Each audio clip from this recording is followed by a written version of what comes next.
When did you vote Phil off the island? It's an all Horween takeover tonight. Sounds productive. Maybe.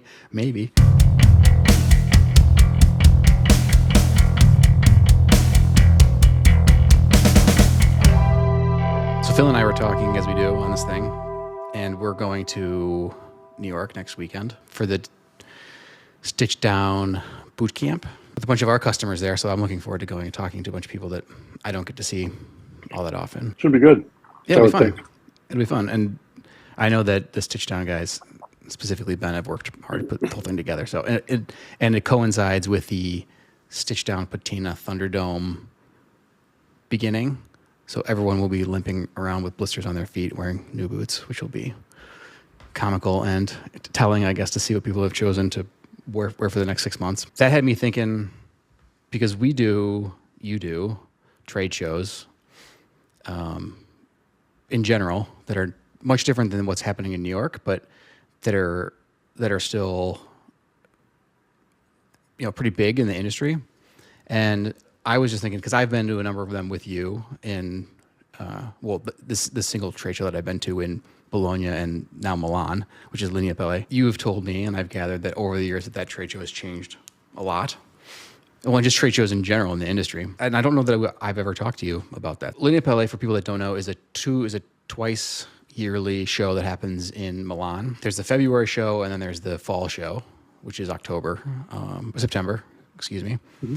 And the September show is generally the more interesting show because that's where they set up all the machines, which is cool to see because they said they set up all the spray machines and shoe machines and all that stuff. I could start by asking you, do you remember the first trade show that you ever went to? The first trade show I went to was actually still in New York. It was not a leather show, it was a shoe show. And it was still a big deal at that point. I had really just started, so it was probably early 79 that I did that. And, there was still a lot of production going on in New York. Not so much shoes at that time anymore, but still leather goods and the surrounding areas, belts and wallets and watch straps. But the shoe guys all came there. And for years, there was a leather show also that your grandfather used to go to for many years. So that was my first one. And, at that time, there were other shows that we attended, and we were not going to Lineapelle at that point. So that show in New York, what was the name of that show? Gosh, I'm going to have to think about that a little bit. I don't recall that one off the top of my head. So at that show, because the shows now are very international, so was that show in New York also international, or since there was so much business and production still in the U.S., was it a lot of U.S. people? It was almost, in my recollection, it was almost exclusively U.S. At that point. And early days then, the shows that we used to go to were also exclusively U.S. The first overseas show that we went to, and at that time it was the biggest thing going. Although I think Lineapelle was already going on. We used to go to the Semaine de Cuir in Paris. And that was a couple times a year. We went there and walked the show. At one point, we never exhibited there. We walked and looked around at it, and at that point decided that it kind of wasn't for us. We had some business there, but not enough, we felt, to justify being there. So the roster of shows at that point was, we used to do twice a year. There was a show in St. Louis, and there was a show in Boston. There was also a show at that time that was in Pennsylvania because there were some big customers there, and we weren't doing it even by the time that I came on board because those were kind of not our customers. But St. Louis people used to come to that. Drew the people from the West, and the Boston show used to take people from out East. Who do you think? I was going to ask a question one way, but I think it's a shorter list if I ask it this way. How many customers that were at those initial shows do you think are still making stuff in the United States? Wow.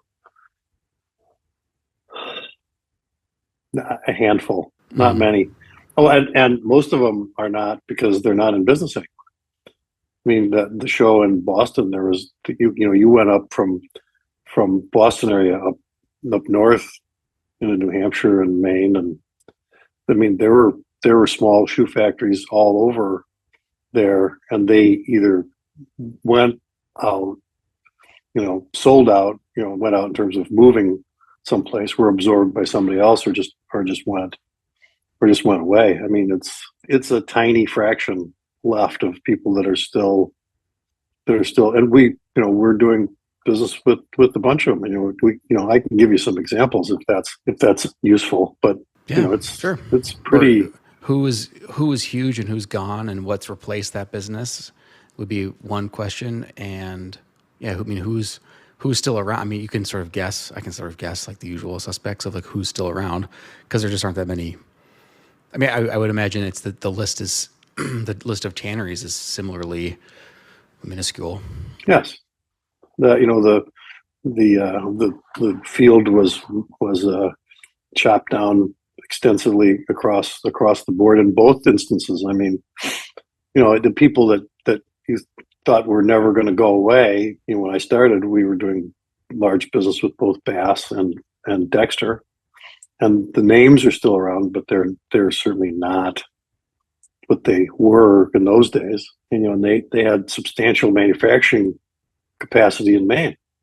And one of the things we used to do was to go call on them. I mean, I think the interesting thing, as we were talking first, and you were talking about how this pertains to trade shows, was in those days, that there was maybe more of an expectation that at a show you might actually write some business, and that evolved more and more to being a place where you maybe wrote some samples, and now it's a meeting place. And what's happened as the cycles of production and the time to market people have tried to compress is, if you have a good customer and you come up with a new product, they don't want to wait to see it at the show. I mean, they want to see it 5 minutes after you're done with it, and if they don't find out about it until they get to the show, they're not very happy with you. Your goal at that point, the role of that show in the sort of as a placeholder in the sales process is I would say changed as well. But the cast of characters that were there is completely different. I mean, some of that, as it pertains to us, is one of the things that led us to the path of becoming even more specialized, because we identified for us that was much more of a future than some of the larger guys who had a growth cycle. And the other names that sort of go across, when I was first working summers, we were doing a tremendous business with in Chrome Excel with Penobscot Shoe, and they're gone. We had a period of time where we did work with FootJoy, and they were taken over, and the new owners, in no uncertain terms, told us that they weren't paying our prices. So I mean, there's been that whole sort of evolution of things. It was sort of along in that area that we started to do work with Abington Shoe, which evolved into what's now Timberland. It was always a combination of relationships built by sales calls and then shows. The shows were also, at least partially, which they still are today, just that's the best advertising to show people that you're still around. It seems like the consolidation of the trade shows, because I mean, are there 3 big ones left now? 2? And there's the one in Italy, and there's the one in Asia, and then there's all. I mean, there's like the men's and like that men's, not just men's, but the fashion shows like Pitti Uomo and like the stuff like that. Yes, I think there still is a version of Samantha Queer. I still think that there's a show in Leon in Mexico that we never did because our price structure is so out of line for the people that visit that show.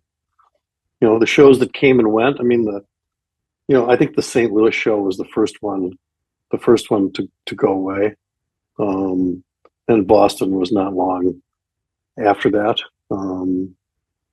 We did Hong Kong for a while. It was a very interesting show in the beginning. It was a little long, I thought.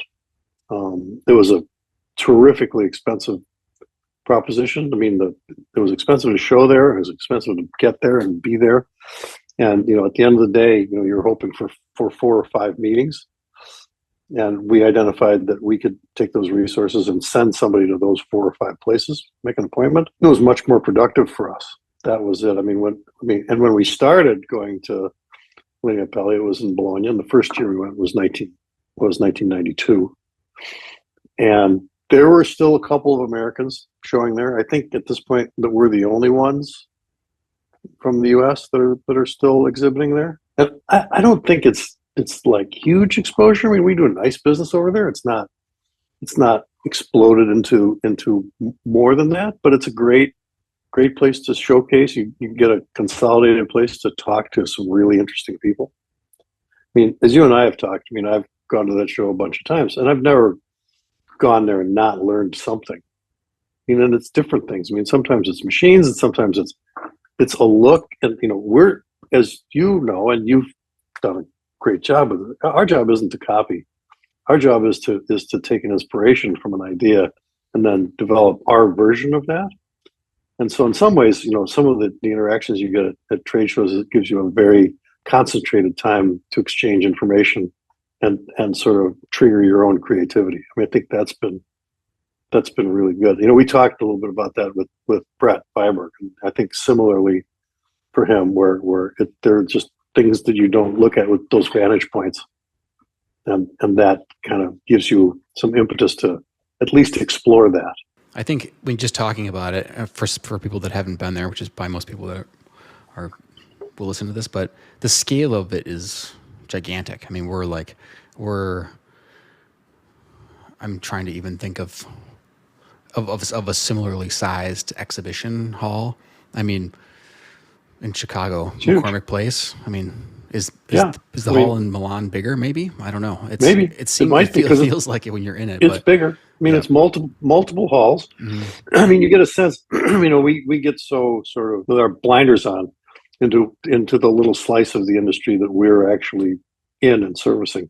That you go there, and it's also tremendous perspective into all of the different aspects of all of the industries. People who are serving, anything from gloves, and there's a huge section of exotics, and all of those huge lower priced boot guys that are making leather linings. And it's a tremendous, the perspective of seeing that you're still a tiny little part of this still tremendous industry is it's great perspective, among other things. But it's you go there, and Hong Kong was the same. But the other one that I forgot, we were talking about shows, is there was a brief time where they combined. There was a shoe show and a leather show that they combined in Las Vegas for a period of time. And it was an interesting concept, but the execution was tough because, you were sort of a leather guy trying to sell a shoe guy something while he was trying to sell product. So out of respect, you didn't get a lot of work done because they had work to do. And so you had to really be respectful, because that was one of their big shows.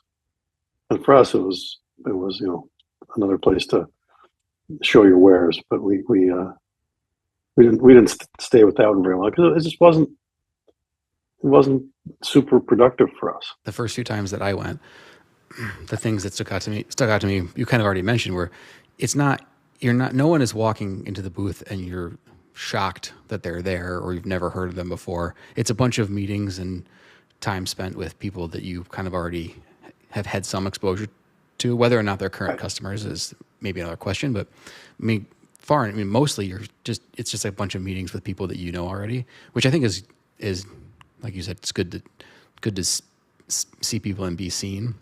It's like the reasoning behind, when we get things from people who don't really understand who we are, it's sort of random cold call stuff.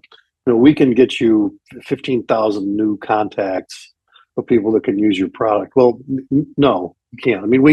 We operate in a relatively known universe, and it's a pretty finite number of people for a variety of reasons, because of it being a particular look and at a particular price point. there aren't a lot of people, as you and I do as an annual exercise with John. It's not so much that we sit down and go, wow, we need to grow 25% next year. It's more like, so who is it that we're not selling that we probably should be selling? Or who is it that we're selling that we probably could do a better job with and sell them more? I mean, it's not like, wow, there's this whole market that doesn't even know who we are. And it's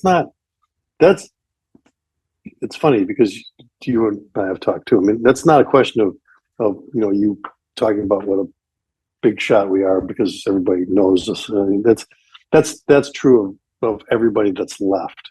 I mean, the players in the industry, there are known things and people who you would be asking kind of first if you needed specific things. It's not a secret. I mean, in Milan, we share our stand because we share some sales agencies with Stead, with CF Stead out of England. And Stead makes great suede. So you wouldn't come to us for suede any more than they would go to Stead's for cordovan or chrome excel. I mean, there's that the crossover there is it's very similar roster of customers. They're looking for different looks in the same sort of slot in production. And so that was why that allegiance has worked and continues to work. One of the things that surprised me a lot was how many people try to steal swatch books. Because I remember being out there and you like want to, being like the first couple times I was there, it's like, oh, you want to set everything out, make everything look nice, pile up swatch books and make it look. And both you and John are like, those will be gone in 5 minutes. Like people will just walk by and they just steal. It's like they just palm them and go. How can we take this back to our place and copy whatever is going on in the swatch book? That I thought was unexpected, and then also, we don't show cordovan at all. It's like it's almost like a speakeasy. Like you have to like know the secret word, and then it's underneath in the cabinet underneath, and so we bring it out sometimes. But that's just we talk about that a lot on this platform where it's we want to make more, and we make as much as we can. And how we make the product and what the product is dictates how much we can make. Your existing roster of customers in that product will absorb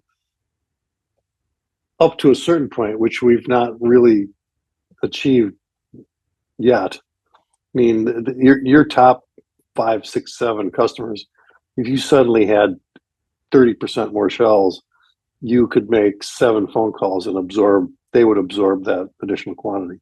And that's not really why you're not really going to a trade show to sell that. I mean, we have some conversations now there with certain people where, as over the years, the size of the hides have gotten smaller, and you're generating more smaller pieces that aren't necessarily suitable for certain of the shoe guys. You would have conversations with a select group of leather goods guys who can recognize the value and turn it into a product. But you're not. I mean, we don't have a stack of shells there. Some of the guys, they're actively marketing it, and I think that's great. If you can follow your hand, I can't really make enough to keep my top 5 happy. I'm certainly not showing it as if I want to sell it to somebody else. We'll go back to the trade show. So when you're there, I mean, I've walked around with you a bunch of times, but when you're there, what's your schedule? What do you like to see? What do you try to see? You walk past other tanneries booths to sort of see what's going on. I mean, I think we both don't spend a lot of time going into other people's booths. There's like an interior, and then there's sort of what's on the aisles of the booth, and you can see you can get an idea of what people are trying to sell based on what's closest to the aisle.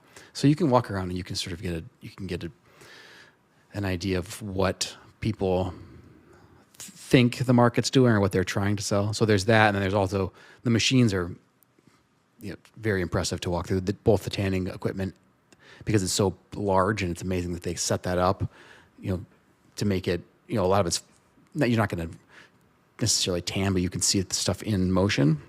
Right. And then also the footwear, all the cutting operations and lasting and all that stuff. Right.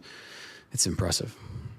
So, I mean, on the leather side, I mean, the first, I usually do a couple of passes, and the first one I'm sort of looking for what the rest of the leather world that seems to be working in where we try and do our work. what's their vision of what's coming? Because that's is it aniline looks? Is it more pigmented looks? Are we firm? Are we soft? Are we bright? Are we matte? Are we waxy?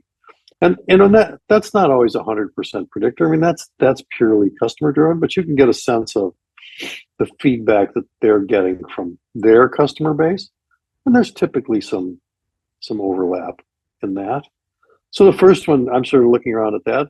We look at colors. You and John have done most of the work on that. I'm not as attuned to that as you all are.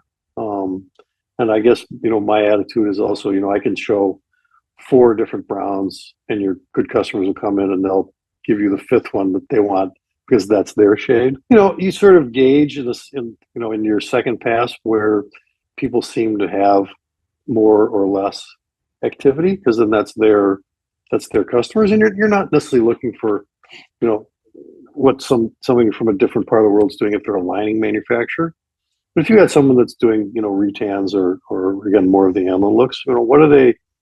What you can sort of gauge the level of activity in those places. And look, I'm not going to lie. I mean, if someone's out there showing some cordovan, I'm going to walk past it and take a look. I'm interested, and no slam on anybody, because people use those other products and they're fine. But what I've seen so far doesn't have me losing a lot of sleep. I mean, for the people that like what we do, we do fine. And for the people that like the other stuff, it's there for them. And I think it's all about the choice. And I think the choice is great for them to have. I mean, the greatest testimony to us for that is that our main guys would certainly have had opportunities and had it offered to them, and they've not left, and they haven't budged an inch. So part of that, you're looking for affirmation. You'd like to know if the next wave is coming for you. If someone all of a sudden figures it out and they go, "Wow, that's really actually a lot nicer than what we do." And I've seen not necessarily things that we do, but I've walked past and seen some leathers that other guys have done and admired it a lot. It's not necessarily something we're going to do. I mean, I was a big admirer, and I know that Kilger has taken them on now, but I was a big admirer of the Rendenbach sole leathers. I mean, that's a serious piece of leather, and they did a really nice job. And not insulting anybody that I'm leaving out off of this thing, but they're just some of these guys that do. They're some of the smaller Italian tanneries. They are magnificent finishers. They do a beautiful job finishing that leather. That's kind of not our customers. It's kind of not our leather. I mean, not any more than in the days when the big guys were in Milwaukee and Maine making the corrected impregnated hand sewn leathers, and people kept telling us we should make it. So why you got these two huge suppliers, and they're really good at it. So I think part of it also is the reminder of sort of who you are, and that it really is a good idea for you to stick to what you do. You're talking about just that last product. You're talking about the Weegens, like Yes. the loafers that had that really hard shine that looked almost patent but weren't quite. Right. I mean, and for years the standard bearer on that was Pfister and Wall up in Milwaukee. And they made a ton of it, and they did a really good job at it, and they turned it out at a really competitive price. So, but to me, that's sort of part of it. As in my walking and looking, I'm just trying to get a sense of we get so sort of blinded by what's going inside of our own four walls. It's just great perspective to see and hear, and then everybody that you come be part of the learning comes from just talking to people, because you want to hear what they're seeing and feeling. I mean, there's some people that in this industry that I've got a lot of respect for. They've been out there and seen it and done it, and they have good antenna about where we are and where it feels like we're going. There's always a group of people that everybody sort of pays attention to. Mm-hmm. And it doesn't, at least, maybe that's a function of where we do business, but it doesn't seem to change that fast in terms of people that are using our stuff that are in that position. I mean, there's like there's a handful of people that come to mind that I'm always, whenever, if we get a sample order from one of them, I'm always like, oh, I wonder where they're going with that. That's interesting. That's not something Right. that we're really making for anybody else right now. So maybe just, Right. it's not like we're going to go advertise that we're making it, because No. that's not, we would never do that, but it's still interesting to pay attention to what, so where people's brains are going. And I've talked about this with Phil. We are not, our lead times are too, they're not fast enough to be really in the fashion-y side of everything anyway. So we're a little bit insulated from like the real tastemakers, I guess, for lack of a better word. Well, but we're also much more. I mean, the contrast of us to certain other people is we're generally trying to create new classics when we're coming up with a new article. I mean, the years ago when we did work with Circa belts and they were doing work with the Gap, we basically were told that they had basically 6 to 7 seasons a year. Because it was a season and then a transition and then another season, and so your window for delivering product was tiny because the colors changed. I mean, it wasn't necessarily that the tannage changed, but we did some of our chamois, and if you didn't deliver, the whatever number of feet you're going to do it by this date, you didn't have to worry about it because it was canceled because they were switching the production over to the next. And that's not a place where we've ventured very often. Doesn't fit us terribly well. Back to your topic, I mean, as a trade show, you're sort of, there's great parallels to fishing on this one. You're tossing lines in the water, because that's another place where in a compressed time frame, you'll get people, and that's been true the whole time, by the way. You get people go, wow, that's really interesting. It would be really cool if it was fill in the blank, these different characteristics that you haven't built into this yet. And in some cases you're going, yeah, well, we didn't do that with this because you can already get that with this product. And there's often enough times where they haven't really considered that other product because they're just looking at what you've just dropped in front of them. Was there anything surprising that happened this year? Well, no, I mean, so I would say my observation, and you could confirm this with John, in a 3-day show, the typical pattern is you off to a slow start on the first day because people are coming in that day, and the latter half of the day, because that's a 9 to 6:30 thing. The latter half of the day, first day, you get pretty busy. The second day is a race. I mean, there's usually, if there's going to be a busy day in a show, that's going to be the day. Because pretty much everybody's there that's going to be there, and then a lot of them are doing their business, and then they're leaving, so they want to get stuff done. And the third day, the morning, you get some stragglers, and then the last day of any show that I've ever been to, dies. And that's why we always bring a football, because you can have something to do, throw it around. But this year, I would say the first day was busier than I had expected, and it started earlier than I'd expected. And pretty steadily we had, people coming in and out. The second day was funny because, the activity was good, but it wasn't sort of quite at the pace that you might have been led to expect based on the first day. And we had some lulls sort of mixed in with some real flurries, which is sort of not the usual thing. And then the third day was pretty much dead. And in fairness, I basically had set aside that day to go look at some equipment. So I was hardly there that day. But I would say the general observation was that in terms of raw numbers, that we probably saw fewer total people, but we saw by proportion more larger customers or potential customers, and probably wrote more samples than we did. Not people that just took a cutting. It was people who go, yeah, so I'd like to see 20, 50, 100 feet of that because I have some ideas. And the other thing with trade shows, and I think you and the other guys in the industry will tell you, people say, well, was it a good show? I'll tell you in 6 months, because you sampled something, and then people need to make a sample. If the sample turns good, then they want to get it to their salesman, and that's not happening overnight. And they've got to put it in front of some consumers, and that's the ultimate arbiter of the success. Is they drop something in front of a customer and they go, wow, okay. So, but I would say that would be my take on this show. It was good as far as I was concerned. What's your first memory of that show when we went? I was surprised. I don't know what I was thinking of. I just didn't realize how big it was. I didn't think that, our tanneries, it's a big building. It's 200,000 square feet. I think it's a big building. And you go into the exhibition halls, and that's not that much square footage when you think about how big those places are.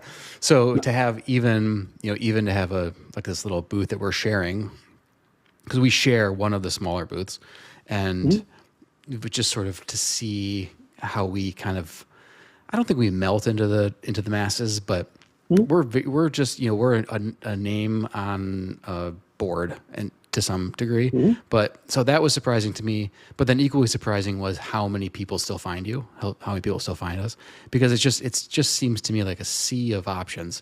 And there's hardware, and there's all kinds of different textiles. It's not just leather, and there's just everything that you would need to make a shoe. I think at this point you can get lining and midsoles and sock liners and grommets and eyelets and heels and outsoles and upper leather and so you've got all that stuff, and then you can go across to the other hall and you can get all the machines that you need to put all the stuff together.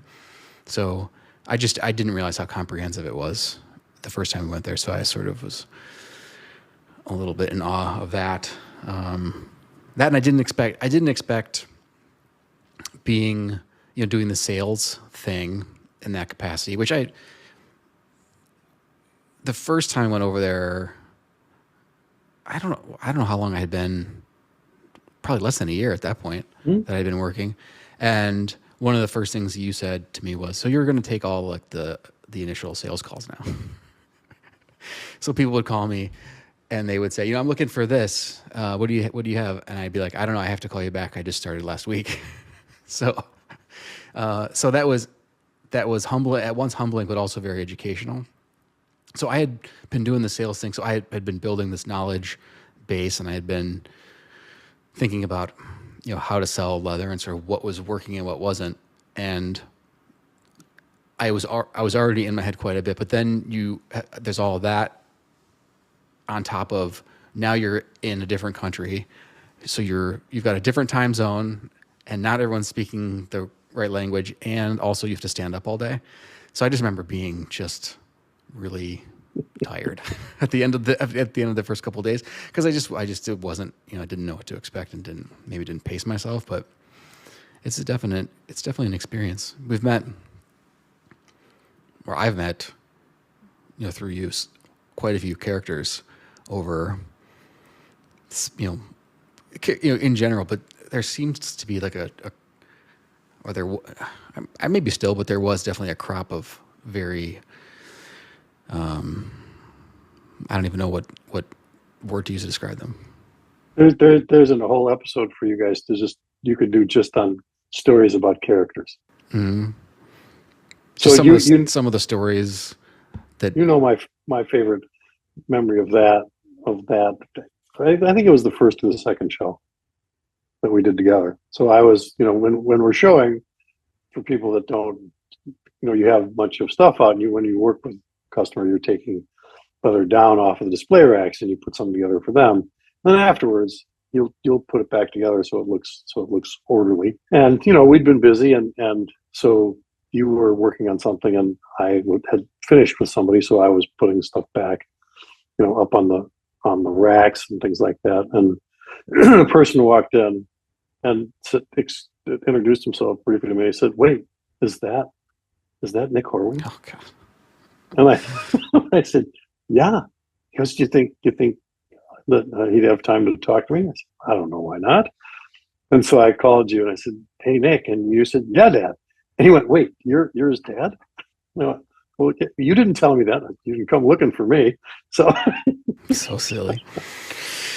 so it was great. It's it's uh, But it's that's funny. exposure. It makes me, It, but that's you know, exposure because those are the customers that you were working with who were sort of more on the developing side of things that we hadn't necessarily typically been doing. And we were at that time still pretty locked up and tied in with our more traditional customers who are still very much in terms of evolutionary change, as opposed to people you worked with and said, "You can do this, could you do that?" And then we would try it. And that was the foundation for certain other things that we did that we're still doing today. I mean, there's over the years, the other thing that you can see is how the leathers have changed, and what was then, and how there are leathers and leather types have cycles as well. That's another sort of really interesting indicator you can see at a show, where as you go over a period of time, you'll see the things evolve to, and you'll see if something gets really popular, how almost everybody has a version of it then, because if they're not going to be the first movers, they want to have something out there that they can offer up to somebody if they're looking for that. Imitation is the sincerest form of flattery, and we get flattered a lot.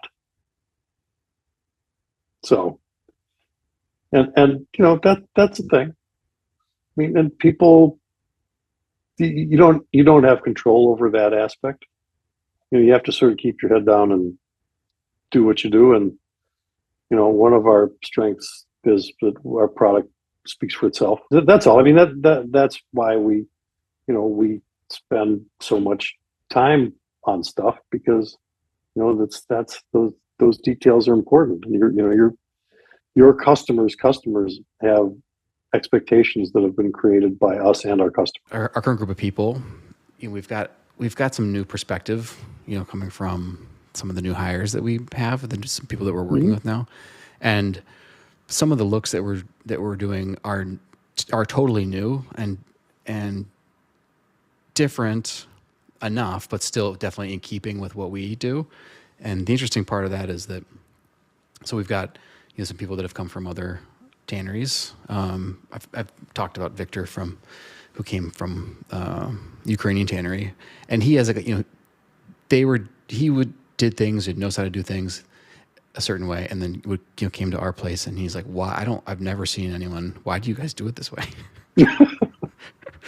So that along with, he has a strong background, so you can put the two things together, and you end up with the new products that still look like our products. And I think that some of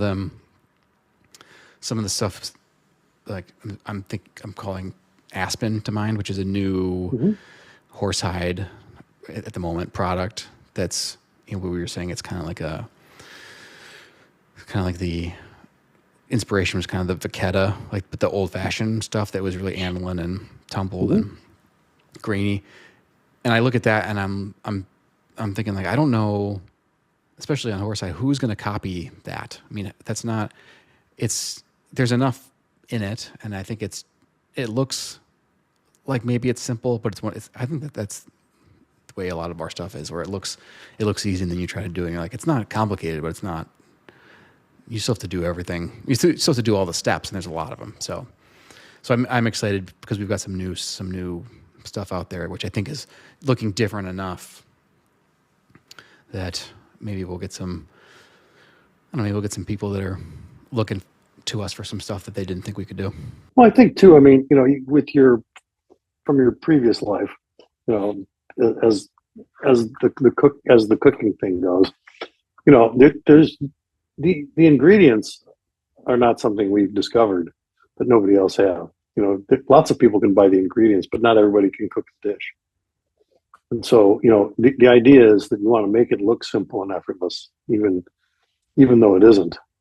And it's pretty straightforward but to get there, there's a lot. I mean, there's a lot that's involved in it. And again, these opportunities when you go to a show, this is when you get a chance to, this is an audition. I mean, you're putting it out there for the world to judge, because we like lots of our own ideas. When I started, my grandfather took me out in the shipping room, asked me if I liked a piece of leather, and I told him yes, and he asked me how much of it I was personally going to be buying. So, I mean, the real answer is we can like it, but it's sort of up to the customer, and your quickest feedback loop is these shows. I talked to John a few episodes ago with Schuyler from Nick's Boots, and he was saying, you got to, when you go, one of the tips that he got from his predecessor was, for every 5 things you bring, I think it was 2 that you don't like. And he said, it's amazing how often you end up selling those 2 products that you didn't think you should bring because they weren't really resonating with you. Yep. And then we talked about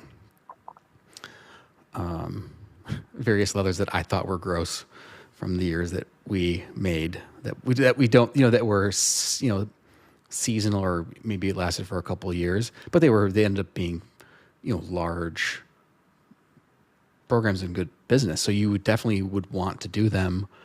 Mm-hmm. But yeah, we were, talking about like Pink Tempest, which was not maybe something you would come to us for, which is like, it was pink. Not necessarily pink, but we did like pastel colors. Mm-hmm. And it was stuff that was buffed intentionally incorrectly. So it had sort of like this raspy, torn look to it, which, as John said, looked not great on the table. But once you made it into like specifically a cowboy boot, it looked awesome. It's amazing, right? So there's a lot of, I guess the moral of that story is you have to rely on some people's imaginations. There was a calfskin leather that one of our customers used, and as a part of my learning, he found it at a show, and the tanner was a German or Austrian tanner who basically gave him some skins and said, make a shoe. And I was at their factory, and he showed me a piece of leather and he said, "What do you think?" I went, "Wow, you can use this?" He goes, "Okay." And he pulled a pair of the shoes out of the box. It was like, I couldn't believe it was the same. Couldn't believe it was the same stuff. I mean, it was unbelievable. And, you don't know, your best customer still is the one who's willing to at least give it a try, right? I mean, because they're going to put some work into it, and they're going to make it, really come out, pop, speak to a particular consumer. And yeah, I mean, that's pretty amazing. After, all the time that I've done this, I'm happily still surprised at times that there's things that I kind of don't necessarily see coming, but that's okay. It's a learning. Well, there's always there are oftentimes new materials coming out, and like that, along with new regulations, and then that along with, people's tastes changing. I mean, it's things are always changing. We'll see how this thing in New York goes. We'll see how it goes. Well, it will certainly be an experience that will add to your knowledge and experience of what the industry is and where you and we fit into it. I mean, it doesn't. The value of it is not measured in its commercial success in the time frame that it's actually happening. I mean, I don't think talking about booking samples, I don't think there's going to be any of that. I think it's all customer facing. So, or customer, right. Our customer's customer. So it'll be interesting to see. But a very specific customer like that. Hey, but you go to a place like that to also be considered as a resource for people that have questions, because not every question is an answer that you can give, but at least it puts you in a position to hear the questions as they're being asked. Yeah, we're going to do a live podcast one day, which you saw those as a preview. For anyone that's made it this far into the podcast, we've got it's like a taste test almost, where you can go through things and see them side by side and see what's different and why. And I think then we're doing a question and answer or panel one day too. So it'll be interesting. Should be fun. I haven't been back to New York Good. in a long time. I can't even remember the last time I was actually in New York City. Long time. People ask me, "Oh, you used to live there. Where should I go out to eat?" I'm like, I haven't lived there for 12 years. I'm here or 15 years. I don't. I mean, it changes every 6 months. I don't know. Phil and I sometimes will close up with favorites. We did this last time with you, I think. And is there anything that's Okay. the bear? I think the Bears won today. That can be a favorite. They did. They did. My at the moment, my favorite is that Phil's partner Dan is just convinced the Bears are going to the Super Bowl. I'm endlessly amused by that. Let's see, a favorite. I watched Nate Bargatze on Saturday Night Live last night. That was pretty good. Oh yeah, I didn't know he was on. I'll check it out. He's very funny. Check out the George Washington I will thing check where it he's out. supposed to be George Washington. That I'll take that as my favorite. And my product shout out at the moment was I got an email from Brent at Coronado. They did a limited edition bag out of the Mont Blanc leather that Nice. Victor came up with, and that's pretty spectacular. I'll check it. I haven't seen that. I'll look at it. Pretty spectacular. How about you? And what's your favorite? Well, thanks for asking. I'm not going to do Nate Bargatze's comedy, but he's got a thing that always makes me laugh about him. If he's so dumb that he goes back in time that he's not smart enough to convince anyone that he's from the future. So that's, if people are looking for an intro into his comedy, that's a really good one. But no, I mean, I don't know. So I've got this thing in New York, and I'm doing the Stitch Down Patina Thunderdome thing, which is always a good idea until you put the pair of shoes on that you're going to be wearing for 6 months. And I'm going to try to wear a pair of Crockett & Jones dark cognac shell Cordovan boots, which is also timely because they were at the tannery, was it 6 months ago at this point? 4 months ago? And they did a whole bunch of filming and photos for their collection that they do out of Cordovan, and I think they have 2 new styles too. The only other pair of Crockett & Jones shoes that I have were a pair of hand-me-downs from you, which I also really enjoy, but they're just really nice, really well-made shoes. I just think that I'm surprised that they don't get more attention in the United States. I mean, they do. I mean, they're a known quantity, but Right. I'm always surprised to not see more of them in more places.